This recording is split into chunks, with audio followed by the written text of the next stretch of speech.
Hello class 9 के प्यारे विद्यार्थियों, स्वागत करते हैं को नए वीडियो में। आज की इस वीडियो में हम देखने वाले हैं, जैसे कि आप लोगों को बताया गया था कि आपका जो है योद्धा सीरीज के अंतर्गत मंथली टेस्ट का जो है तैयारी बेहतर तरीके से कराया जाने वाला है। तो वही योद्धा सीरीज के हम लोग विज्ञान के क्वेश्चन पेपर को देखने वाले हैं, यानी कि अब जो आपका एग्जाम होता है, ठीक है, अब रियल जो वाला जो क्वेश्चन आता है आपका एग्जाम से मात्र 10 से 15 मिनट पहले आता है, जिसके कारण आपको कहीं पे भी आप लोग ढूंढ लोगे, अब आपको एग्जाम से पहले ओरिजिनल क्वेश्चन नहीं मिलने वाला है। अब क्या करना होगा, आपको तैयारी करना होगा। तो तैयारी यहाँ पे कराया जा रहा है योद्धा सीरीज के अंतर्गत। अगर आप इस योद्धा सीरीज के सारे क्वेश्चन को अटेम्प्ट करते हो, यानी कि करते हो यहाँ से, तो सारा का सारा क्वेश्चन यहीं से देखने को मिलने वाला है, ठीक है। तो आप सब वीडियो को अंत तक देखना, और सारे के सारे सब्जेक्ट का कराया जाएगा योद्धा सीरीज, ठीक है। तो आप लोग वीडियो को अंत तक देखना, वीडियो काफ़ी ज़्यादा इंपॉर्टेंट होने वाला है। और अगर चैनल पर नए हो तो वीडियो को लाइक करके चैनल को जरूर सब्सक्राइब कर देना, क्योंकि ऐसे वीडियो चैनल के माध्यम से आपको सब मिलता है। तो वीडियो को लाइक करके चैनल को भी सब्सक्राइब कर देना, ठीक है। तो ये वीडियो आपका विज्ञान के लिए योद्धा सीरीज का होने वाला, जिसका कि एग्जाम आपका मंथली टेस्ट होना 3 अगस्त को, ठीक है। तो चलिए फिर हम वीडियो को स्टार्ट करते हैं और देख लेते हैं एक एक सारे प्रश्नों को। और एक चीज़, जितना भी आपका योद्धा सीरीज के अंतर्गत वीडियो कराया जाएगा, यानी कि क्वेश्चन कराया जाएगा, वो सारा का सारा आपको फ्री में PDF मिलने वाला आपको टेलीग्राम पे। तो आपको सिंपल से टेलीग्राम को जरूर ज्वाइन करना है। उसका जो लिंक जो है आपको डिस्क्रिप्शन में दे दिया जाएगा। सारा का सारा PDF वहाँ पे आपको फ्री में उपलब्ध कराया जाएगा, ठीक है। तो चलिए अपने वीडियो को स्टार्ट कर लेते हैं। अब देख लेते हैं एक एक सारे प्रश्नों को। तो यहाँ पे देखो, सबसे पहला प्रश्न जो आपका बोलता है, किसी भी पदार्थ का अभाज्य सूक्ष्मतम कण क्या कहलाता है। इसका सही उत्तर क्या हो जाएगा, यहाँ पे ऑप्शन दे दिया गया पास, अणु, परमाणु, तत्व, यौगिक। तो इसका जो सही उत्तर हो जाएगा वो हो जाएगा ऑप्शन बी, यानी कि परमाणु बिल्कुल सही जवाब हो जाएगा, ठीक है। तो नेक्स्ट देखो, क्वेश्चन नंबर 2 बोलता है आपसे, और एक चीज़ मैं बताया था आपको, इस बार जो आपका मंथली टेस्ट विज्ञान का होने वाला, उसमें आपका 2 चैप्टर से पूछा जाएगा। पहला आपका परमाणु तथा अणु, परमाणु तथा अणु, ठीक है, जो कि शायद चैप्टर नंबर 3 आ जाएगा, ठीक है। उसके बाद नेक्स्ट चैप्टर नंबर 5, जो कि है जीवन की मूलभूत इकाई, जीवन की मूलभूत इकाई। ये दोनों चैप्टर से आपका क्वेश्चन इस बार पूछा जाना है, ठीक है। तो यहाँ पे देखो, सब दोनों से क्वेश्चन यहाँ पे लाया गया, ठीक है, दोनों चैप्टरों से क्वेश्चन यहाँ पे लाया गया योद्धा सीरीज के अंतर्गत। इसमें देखो क्वेश्चन नंबर 2 बोलता है, रासायनिक संयोजन के नियमों का प्रतिपादन किस वैज्ञानिक ने किया। तो इसका जो सही उत्तर हो जाएगा ऑप्शन नंबर बी, यानी कि लवाइजियर ने किया था। आप लोग इस चीज़ को याद रखना। नेक्स्ट देखो, क्वेश्चन नंबर 3 बोलता है हमसे, किस नियम के अनुसार रासायनिक अभिक्रिया में द्रव्यमान का न तो सृजन किया जा सकता है और न ही विनाश। तो ऐसा होता है सिर्फ और सिर्फ द्रव्यमान संरक्षण का नियम, यानी कि ऑप्शन नंबर बी यहाँ पे बिल्कुल सही उत्तर हो जाएगा। नेक्स्ट देखो, क्वेश्चन नंबर 4 बोलता है हमसे, जल के एक अणु में हाइड्रोजन एवं ऑक्सीजन के द्रव्यमानों का अनुपात क्या होता है। तो देखो, जल के अणु का हमसे पूछ रहा है, ठीक है। तो जल का सूत्र क्या होता है, H2O होता है।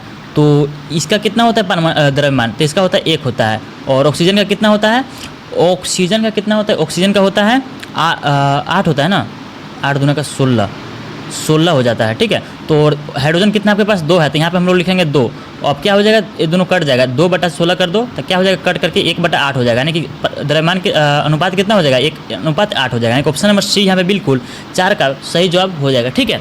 नेक्स्ट क्वेश्चन को देखते हैं हम लोग। क्वेश्चन नंबर 5 बोलता है अमोनिया का सूत्र यहाँ पर दिया गया, NH3 के एक अणु में नाइट्रोजन एवं हाइड्रोजन के द्रव्यमानों का अनुपात हमसे पूछ रहा है, ठीक है। तो आपको सबसे पहले नाइट्रोजन का परमाणु द्रव्यमान पता होना चाहिए, उसके बाद हाइड्रोजन का पता होना चाहिए, ठीक है। तो सिंपल से आप लोग याद रखो, अगर यहाँ पे 3 है, ठीक है, 3 है, हाइड्रोजन कितना है, 3 है, तो इधर तो आपका 3 हो सकता है, अगर ये वाला संख्या नहीं कटता है तो आप लोग याद रखना है, NH3 का जो होता है हाइड्रोजन और नाइट्रोजन का द्रव्यमानों का अनुपात वो होता है आपका 14:3 होता है, ठीक है। यानी कि नाइट्रोजन का परमाणु द्रव्यमान कितना होता है, 14 होता है, और 3 किसका हो गया, 3 हाइड्रोजन का हो गया, क्योंकि यहाँ पे 3 हाइड्रोजन है, 1 हाइड्रोजन का 1 होता है। 6 बोलता है आपसे, किसी द्रव्यमान को विभाजित किया जा सकता है। तो एक स्थिति होगी जब प्राप्त कण का और विभाजन नहीं होगा। यह सुझाव किसने दिया। तो इसका सही उत्तर क्या हो जाएगा, इसका सुझाव जो दिया था, ये दिया था महर्षि कणाद ने दिया था, ठीक है। नेक्स्ट देखो, क्वेश्चन नंबर 7 बोलता है हमसे, पदार्थ में तत्व सदैव किस अनुपात में होता है। तो पदार्थ में तत्व सदैव किस अनुपात में होता है, एक निश्चित अनुपात में होता है, यानी कि 7 का कौन सा हो जाएगा, ऑप्शन नंबर ए हो जाएगा। नेक्स्ट देखो, सारा का सारा PDF आपको फ्री में उपलब्ध कराया जाएगा आपको टेलीग्राम पे। डाल्टन ने कौन सा सिद्धांत दिया था। तो डाल्टन ने कौन सा सिद्धांत दिया था, इसका सही उत्तर क्या हो जाएगा, क्वेश्चन नंबर 8 का हो जाएगा ऑप्शन नंबर बी, यानी कि परमाणु द्रव्यमान का सिद्धांत दिया था, ठीक है। सारा का सारा क्वेश्चन आपका मंथली टेस्ट के लिए इंपॉर्टेंट होने वाला है। नेक्स्ट आपका था, डाल्टन का परमाणु सिद्धांत किस पर आधारित था। तो किस पर आधारित था, 9 का सही जवाब क्या हो जाएगा, रासायनिक संयोजन पर आधारित था, यानी कि ऑप्शन नंबर बी यहाँ पे बिल्कुल सही उत्तर हो जाएगा। आगे देखो, क्वेश्चन नंबर 10 बोलता है, डाल्टन के परमाणु सिद्धांत के अनुसार द्रव्यमानों का निर्माण किससे होता है। द्रव्यमानों का निर्माण किससे होता है, डाल्टन के परमाणु सिद्धांत के अनुसार बताना है हमें। तो लोग याद रखना, इसका सही जवाब हो जाएगा ऑप्शन नंबर बी, यानी कि परमाणु का। नेक्स्ट देखो, क्वेश्चन नंबर 11 बोलता है हमसे, डाल्टन का परमाणु सिद्धांत किन नियमों की युक्त व्याख्या करता है। तो क्वेश्चन 11 का जो सही उत्तर हो जाएगा वो हो जाएगा द्रव्यमान संरक्षण का नियम और स्थिर अनुपात का नियम। ठीक है। नेक्स्ट जो क्वेश्चन नंबर 12 बोलता है हमसे डाल्टन के परमाणु सिद्धांत के अनुसार किसी भी यौगिक में परमाणुओं की संख्या एवं प्रकार कैसा होता है। तो किसी भी यौगिक में परमाणुओं की संख्या और आकार प्रकार कैसा होता है, तो इसका सही जवाब हो जाएगा वो हो जाएगा निश्चित होता है। ठीक है। आप लोग हमेशा याद रखना निश्चित होता है। 13 बोलता है ऐसा पदार्थ जो केवल एक ही प्रकार के परमाणुओं से मिलकर बना होता है उसे हम लोग क्या बोलते हैं, इसे हम लोग बोलते हैं तत्व बोलते हैं। यानी ऑप्शन नंबर कौन सा हो जाएगा, सी हो जाएगा। 13 का सी हो जाएगा। नेक्स्ट देखो क्वेश्चन नंबर 14 बोलता है हमसे पदार्थ का वह मूलभूत कण जिसमें पदार्थ के सभी गुण होते हैं कहलाते हैं। तो इसका सही उत्तर क्या हो जाएगा 14 का, वो हो जाएगा हमारा ऑप्शन नंबर बी यानी कि अणु हो जाएगा। 15 बोलता है हमसे किसी परमाणु से तुलना करके दूसरे परमाणुओं के परमाणु द्रव्यमान ज्ञात किए जाते हैं। तो कार्बन 12 से, आप लोग याद रखना कार्बन 12 इसका बिल्कुल सही जवाब हो जाएगा। ठीक है। कार्बन 12 से यानी कि कौन सा हो जाएगा 15 का, ऑप्शन में बी हो जाएगा। 16 बोलता है हमसे जिन परमाणुओं के बाहरी कोष पूरी तरह से भरे होते हैं वे रासायनिक रूप से कैसे होते हैं, अक्रिय होते हैं। यानी कि वो किसी भी तत्व के साथ अभिक्रिया नहीं कर सकते, इसलिए क्या हो जाते हैं वो अक्रिय हो जाते हैं। बी 16 क्या हो जाएगा, बी हो जाएगा। आगे देखो क्वेश्चन नंबर 17 किसी तत्व की दूसरे तत्व से संयोग करने की क्षमता कहलाती है, वो क्षमता क्या कहलाती है, इसका सही उत्तर क्या हो जाएगा 17 का हो जाएगा ऑप्शन नंबर सी यानी कि संयोजकता हो जाएगा। आगे देखो 18 बोलता है हमसे परमाणु आयन कैसे बनते हैं, कैसे बनते हैं होगा ना, तो इसका सही उत्तर क्या हो जाएगा 18 का हो जाएगा ऑप्शन नंबर डी यानी कि बी और सी दोनों इलेक्ट्रॉन ग्रहण करके भी और इलेक्ट्रॉन त्याग करके भी। अगर इलेक्ट्रॉन ज़्यादा है तो ग्रहण करेंगे और कम है तो दान कर देंगे। ठीक है, क्योंकि कम है तो दान करने में आसानी होगा। आगे देखो क्वेश्चन 19 बोलता है हमसे मोल शब्द किसने दिया था, तो मोल शब्द जो दिया था इसका सही उत्तर जो हो जाएगा 19 का हो जाएगा विल्हेम ओस्टवाल्ड ने दिया था। ऑप्शन नंबर ए यहाँ पे बिल्कुल सही उत्तर हो जाएगा। नेक्स्ट 20 नंबर प्रश्न बोलता है एक एनएम यानी कि नैनोमीटर कितने मीटर के बराबर होता है, 10 के पावर 9। नैनो से आप लोग याद रखना नैनो से 9 यानी कि 10 के पावर -9 इसका बिल्कुल ए ऑप्शन नंबर ए यहाँ पे 20 का बिल्कुल सही जवाब हो जाएगा। एक से बोलता है हमसे इनमें से कौन द्विपरमाणुक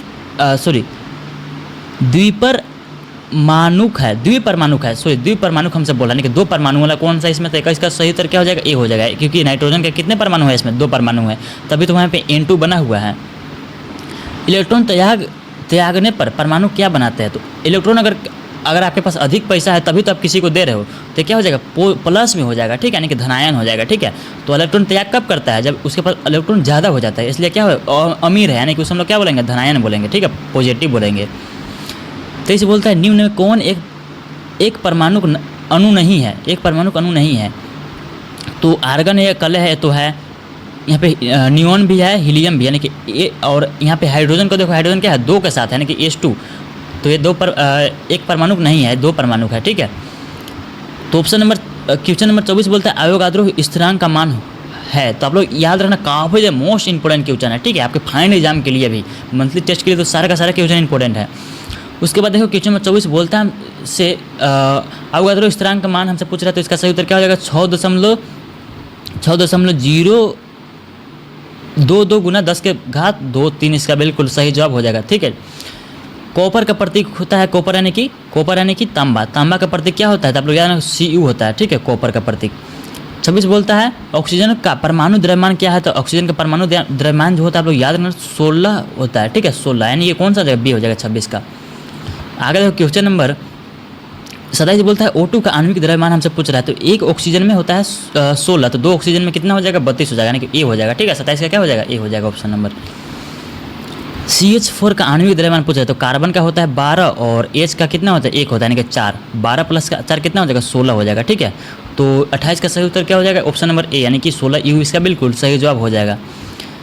29 बोलता है Z2 का सूत्र इकाई द्रव्यमान क्या है, तो इसका सही उत्तर क्या हो जाएगा 29 का हो जाएगा हमारा ऑप्शन नंबर यानी कि 81 U।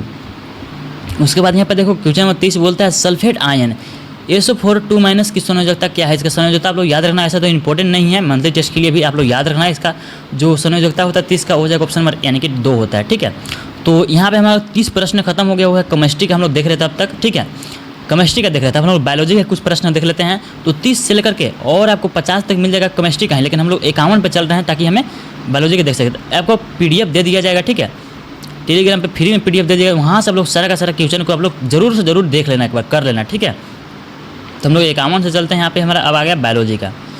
सजीवों की संरचनात्मक एवं क्रियात्मक इकाई क्या है, तो इसका सही उत्तर क्या हो जाएगा। ये जो चैप्टर है आपका बायोलॉजी में, जो जिस चैप्टर से पूछा जाना है वो चैप्टर का नाम है आपका जीवन की मूलभूत इकाई।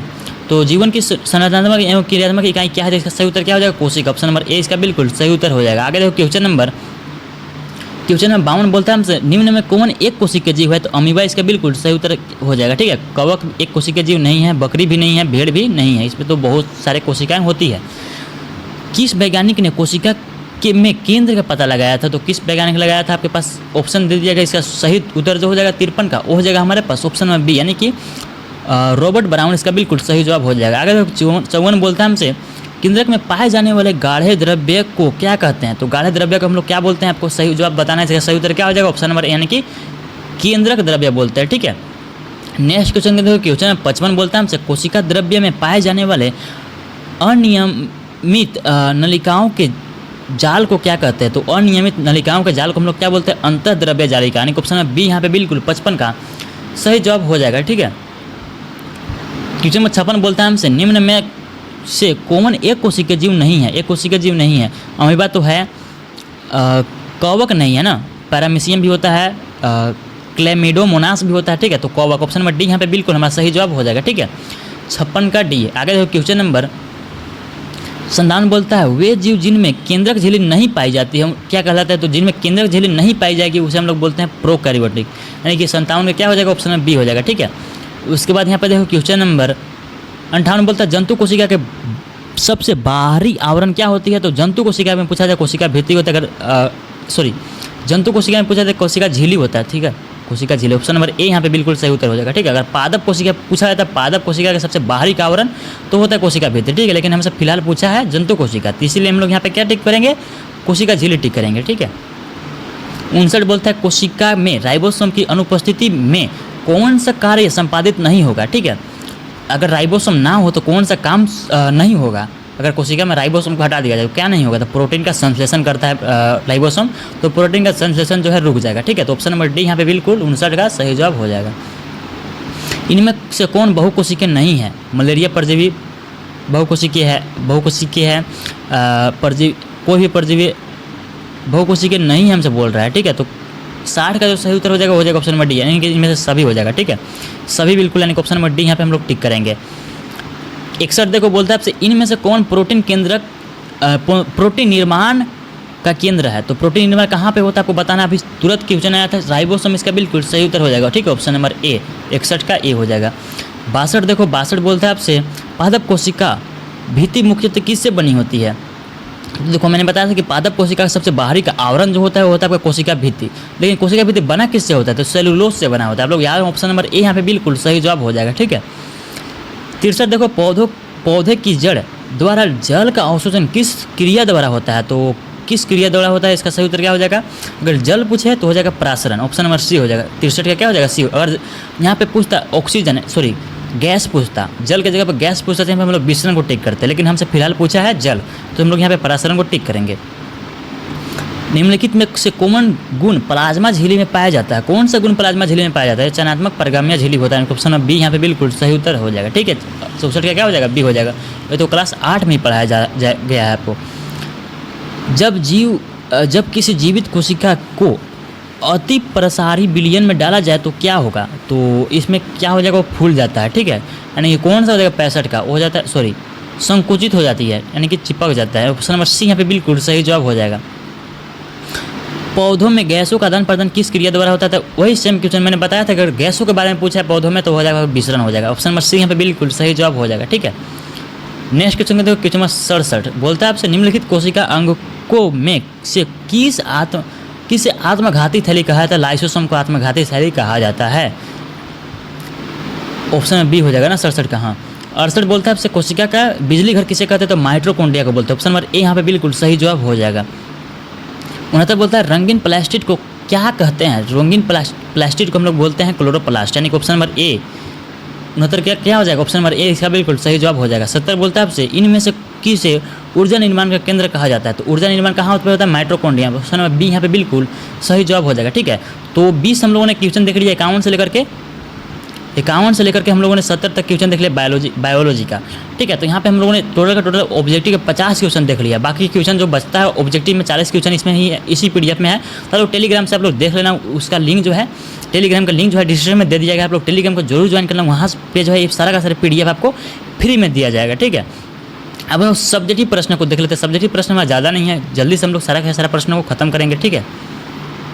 हम लोग फटाक से हम लोग हाँ, तो यहाँ से हमारा सब्जेक्टिव प्रश्न चालू होता है। बोलते हैं आपसे अमोनियम में हाइड्रोजन के कितने परमाणु होते हैं? तो अमोनिया का सूत्र होता है NH3। तो इसमें हाइड्रोजन कितने हैं? 3 है, यानी कि 3 इसका बिल्कुल सही जवाब हो जाएगा। इस तरह का सर आपका सब्जेक्टिव में पूछा जा सकता है। एक अधातु का नाम लिखिए जिसका संयोजकता 1 होता है हाइड्रोजन, आप लोग लिख सकते हो। उसके बाद देखो क्वेश्चन नंबर 3 बोलता है हाइड्रोजन के एक अणु की परमाणुकता क्या है? तो 2 होता है, इसका बिल्कुल सही जवाब हो जाएगा। 4:18 ग्राम जल में कितना मोल होगा, ठीक है। 18, ये तो क्वेश्चन नंबर है ना। 18 ग्राम जल में कितना मोल होगा? 18 ग्राम जल में 1 मोल होता है, क्योंकि 18 ग्राम है और जल का मोलर द्रव्यमान कितना होता है, द्रव्यमान कितना होता है? 18 ही होता है। तो बटेगा कितना, कटने के बाद 1 बचेगा, ठीक है। इस तरह अनुपात का नियम देने वाले वैज्ञानिक का नाम जोजफ एल प्राउस्ट। उसके बाद देखो क्वेश्चन नंबर 6 बोलता है AMU का विस्तृत रूप क्या है? AMU का विस्तृत होता है एटॉमिक मास यूनिट, ठीक है। नेक्स्ट क्वेश्चन को देखो 6.022 गुना 10 की घात 23 को क्या कहते हैं? तो आवोगाद्रो स्थिरांक बोलते हैं। आप लोग इस चीज़ को याद रखना, काफ़ी मोस्ट इंपॉर्टेंट क्वेश्चन है। आयनिक यौगिक के रासायनिक सूत्र कैसे ज्ञात किए जाते हैं? तो प्रत्येक आयन के ऊपर आयोजक की संख्या द्वारा। नेक्स्ट बोलता है बहुपरमाणु आयन किसे कहते हैं? तो परमाणुओं का वह पुंज जो आयन की तरह व्यवहार करता है उसे हम लोग क्या बोलते हैं? बहुपरमाणु आयन बोलते हैं। नेक्स्ट क्वेश्चन हमारा आता है डाल्टन के परमाणु सिद्धांत का कौन सा अभिगृहित निश्चित अनुपात के नियमों की व्याख्या करता है? तो किसी भी यौगिक में परमाणुओं की सापेक्ष संख्या एवं प्रकार निश्चित होती है। स्थिर अनुपात का नियम क्या है? एक उदाहरण दे, आपका इंपॉर्टेंट क्वेश्चन है। किसी भी यौगिक 2 या 2 से अधिक तत्वों के संयोग से निर्मित होता है। इन यौगिक में इन तत्वों का अनुपात स्थिर होता है, ठीक है। तो ये आपका क्या है? स्थिर अनुपात का नियम है। नेक्स्ट आपका आता है, एक सेकंड, यहाँ पे हम लोग उदाहरण में पूछा था ना, तो आप लोग उदाहरण में लिखते हैं H2O, ठीक है, क्योंकि H2O में क्या होता है? स्थिर होता है। इसमें क्या होता है? H आपका स्थित है कि H को अगर 2 बढ़ाओगे तब ऑक्सीजन को 1 बढ़ाना है, ठीक है। यानी कि हमेशा आपका कितना अनुपात में होता है? 2:1 में आपको बढ़ाना होता है। तो आप लोग H2O वहाँ पे लिख सकते हो। इसको देखो, बोलता है परमाणु द्रव्यमान इकाई को परिभाषित करें। तो कार्बन 12 समस्थानिक के एक परमाणु द्रव्यमान के 1/12वें भाग को मानक परमाणु द्रव्यमान इकाई कहते हैं। नेक्स्ट क्वेश्चन को देखो, क्वेश्चन नंबर बोलता है आपसे 3 निम्नलिखित क्वेश्चन नंबर पर ध्यान मत देना, इधर उधर भी क्वेश्चन नंबर हो सकता है, ठीक है। तो क्वेश्चन पे ध्यान दो सिर्फ। निम्नलिखित सूत्रों द्वारा प्रदर्शित यौगिकों के नाम लिखिए। तो आपको सबसे पहले बताना Al2SO4 होल ट्वाइस, इसको हम लोग क्या बोलते हैं? एल्युमिनियम सल्फेट बोलते हैं, ठीक है। CaCO3, इसको हम लोग क्या बोलते हैं? कैल्शियम क्लोराइड, कैल्शियम कार्बोनेट इसको बोलते हैं, ठीक है। CO3 है, इसको हम लोग कार्बोनेट बोलते हैं। Ca मतलब कैल्शियम हो जाता है, ठीक है। तो कैल्शियम कार्बोनेट हो जाएगा। CaCl2 यानी कि कैल्शियम क्लोराइड हो जाएगा ये। उसके बाद NH4 होल ट्वाइस SO4, इसको हम लोग बोलेंगे अमोनियम सल्फेट, इसको बोलते हैं D वाले को। उसके बाद यहाँ पे देखो नेक्स्ट आपका आता है निम्न यौगिकों का आणविक द्रव्यमान ज्ञात करें। तो यहाँ पे आणविक द्रव्यमान जो है ज्ञात किया गया, ठीक है। तो कैसे यहाँ पे ज्ञात किया गया? देखो यहाँ पे C का कितना होता है? 14 होता है, और है कितना? 2 है, तो इसे हम लोग 2 से गुना कर देंगे, ठीक है। 12 होता है, तो 12 गुना 2 हो जाएगा। तो 12 गुना 2 कितना हो गया? 24 हो गया, ठीक है। 24 हो गया। एक को समझ आ जाए तो बाकी आप लोग समझ जाओगे। उसके बाद H देखो कितना है? 4 है, और H का कितना होता है? 1 होता है, ठीक है। 1 होता है, तो 1 गुना 4 कितना हो जाएगा? 4 हो जाएगा। तब हुआ कितना टोटल? 24। U इसका बिल्कुल सही उत्तर हो जाएगा, ठीक है। तो इसी तरीके से आपको निकाला जाता है सारे के सारे द्रव्यमानों को। निम्नलिखित यौगिकों में विद्यमान तत्वों का नाम लिखिए। तो बुझा हुआ सूचना में क्या क्या होता है? कैल्शियम होता है, ऑक्सीजन होता है, हाइड्रोजन होता है। आप लोग इसे देख लेना एक बार। डाल्टन के परमाणु सिद्धांत की विवेचना करें तो आप लोग यहाँ पे विवेचना किया जाए, पढ़ लेना इसको। नेक्स्ट क्वेश्चन हम लोग देख लेते हैं एक बार। अब हमारा आता है बायोलॉजी का, वहाँ पे हमारा केमिस्ट्री का सारा प्रश्न खत्म होता है। एक ऐसी कोशिका का नाम बताए जो अपना आकार बदलती है। तो अमीबा अपना आकार बदल सकती है। DNA के क्रियात्मक खंड को क्या कहते हैं? तो जीन बोलते हैं हम लोग।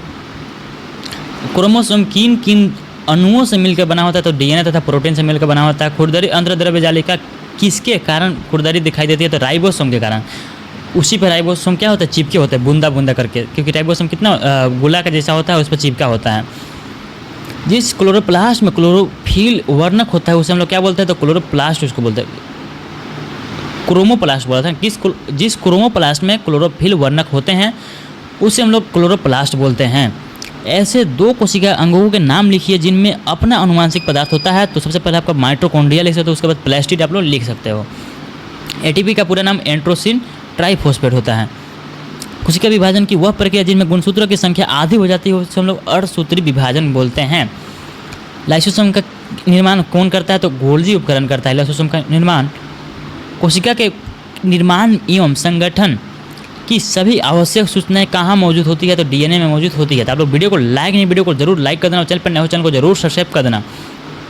कोशिका को जीवन के संरचनात्मक एवं क्रियात्मक इकाई क्यों कहा जाता है, आखिर आप लोगों ने सुना कि कहा जाता है, लेकिन क्यों कहा जाता है, तो बहुत सारी कोशिकाएं मिलकर ऊतक का निर्माण करते हैं, ऊतक मिलकर अंग का निर्माण करते हैं, अंग मिलकर अंग तंत्र का निर्माण करते हैं। इसी प्रकार पूरे शरीर का निर्माण होता है। तो कोशिका से शुरू होता है और पूरे शरीर का निर्माण हो जाता है, इसलिए कोशिका को क्या कहा जाता है, संरचनात्मक इकाई कहा जाता है। उसके बाद देखो क्रियात्मक इकाई क्यों कहा जाता है। सजीवों को जीवित रहने के लिए जितने भी उपापचयी प्रक्रियाओं की आवश्यकता होती है वह सभी कोशिका के अंदर ही संपूर्ण होती है। जैसे कि प्रोटीन जाता है कहीं, हाथ में कुछ जगह तो नहीं बनाया हुआ कि हाथ में जा रहा है प्रोटीन तो हाथ में कहीं पे स्टोर होगा, नहीं, सारा का सारा कहाँ पे स्टोर होता है, कोशिकाओं में स्टोर होता है। सारा का सारा काम कौन करता है, कोशिकाएं करती है, इसलिए इसे क्या बोलते हैं हम लोग, क्रियात्मक इकाई कहते हैं। नेक्स्ट क्वेश्चन को देखो, क्वेश्चन नंबर 2 बोलता है प्रोकैरियोटिक कोशिका रीकैरियोटिक कोशिका से किस प्रकार भिन्न है, तो आप लोग यहाँ पे देख सकते हो, तो इसका उत्तर यहाँ पे दिया गया है। नेक्स्ट क्वेश्चन को देखो, क्वेश्चन नंबर पीडीएफ को भेज दिया जाएगा, आप लोग एक बार जरूर से जरूर देख लेना इस पीडीएफ को। यदि प्लाज्मा झिल्ली फट जाए अथवा टूट जाए तो क्या होगा। यदि प्लाज्मा झिल्ली फट जाए अथवा टूट जाए तो कोशिका अंग लाइसोसोम फट जाएंगे और एंजाइम अपनी ही कोशिकाओं को पाचित कर लेंगे। इस प्रकार कोशिका का निश्चित आकार समाप्त हो जाएगा, यानी कोशिका बचेगा ही नहीं। यदि गोल्जी उपकरण ना हो तो कोशिका के जीवन में क्या, ये सब क्वेश्चन पूछा नहीं तो नहीं जाता, आप लोग देख लेना। लाइसोसोम को, यहाँ एक क्वेश्चन इंपॉर्टेंट है, देखो लाइसोसोम को आत्मघाती थैली कहा जाता है। आप लोगों ने ऑब्जेक्टिव में पढ़ा है इस क्वेश्चन को, लेकिन क्यों कहा जाता है, तो देखो जब कोई कोशिका क्षतिग्रस्त हो जाती है या मर जाती है, ठीक है, जब कोई कोशिका क्षतिग्रस्त हो जाती है या फिर मर जाती है तो लाइसोसोम फटकर अपने एंजाइम उस कोशिका पर छोड़ देते हैं, ठीक है। लाइसोसोम में एंजाइम होता है, वो अपने फट करके उस कोशिका पर छोड़ देता है एंजाइम को। काफ़ी शक्तिशाली होते हैं वो एंजाइम, ठीक है, जो कार्बनिक पदार्थों को तोड़ने में भी सक्षम होते हैं। यह एंजाइम अपनी ही कोशिका को पाचित कर देते हैं, इसलिए लाइसोसोम को कोशिका की आत्मघाती थैली कहते हैं। इंपॉर्टेंट क्वेश्चन है। आपकी नेक्स्ट आता है प्रोकैरियोटिक और यूकैरियोटिक कोशिका में अंतर, आप लोग जरूर से जरूर करना, आपका इंपॉर्टेंट क्वेश्चन है। उसके बाद यहाँ पर 2 प्रश्न बचा हुआ हमारा, कायिक वृद्धि तथा मरम्मत हेतु किस प्रकार की कोशिका विभाजन की आवश्यकता होती है तथा इसका औचित्य बताएं। तो आप लोग इसे रीड करने के बाद नेक्स्ट क्वेश्चन आपका आता है पादप कोशिका एवं जंतु कोशिका की तुलना करें कि दोनों में अंतर बताना है। तो आप लोग अंतर को भी देख लेना, यहाँ पे सिर्फ पादप कोशिका वाला ही है, तो लोग जंतु कोशिका वाला यहाँ पे है ही नहीं। तो आप लोग जरूर से जरूर इस क्वेश्चन को भी कर लेने के बाद, ठीक है। तो ये था आप लोग का कक्षा 9 का जो विज्ञान का मंथली टेस्ट होने वाला, उसके लिए काफ़ी महत्वपूर्ण सीरीज। तो आई होप कि आप लोगों को वीडियो को लाइक कर देना और चैनल पर नए हो चैनल को जरूर सब्सक्राइब कर देना। और भी बाकी सब्जेक्ट का योद्धा सीरीज का वीडियो अपलोड कर दिया जाएगा, आप लोग जरूर से जरूर देख करके जाना, एक भी क्वेश्चन का बाहर से नहीं आएगा। तो मिलते हैं किसी नेक्स्ट वीडियो में, तब तक के लिए बाय बाय।